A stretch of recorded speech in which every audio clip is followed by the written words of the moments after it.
Just real quick, if I could, I'd love to share a story. In Romans 8:28, the verse I just quoted says, "All things work together for good for those who love God or are called according to His purpose." It doesn't say all things are good. There's been times in my life when I didn't understand how that which I was going through that was painful could be worked out for again my good and His glory. I always use this example, but my oldest child is my daughter Brooke, and I'll never forget when Brooke was growing up.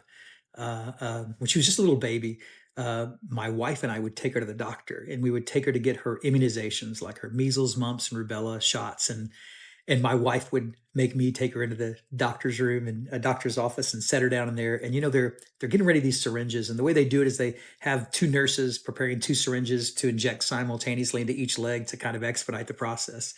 And my little girl's laying on this table and laid on this table. She's just looking up at me with these big blue eyes, and she can't speak, obviously, but she's looking up at me like, "Hey, this is a great day. What could possibly go wrong?" And there's this moment when those needles enter her legs that this before she begins to cry, that she's looking up at me like, "Hey, man, I trusted you. You fed me, you clothed me, you've taken good care of me, and now these needles are entering my legs and it's causing pain."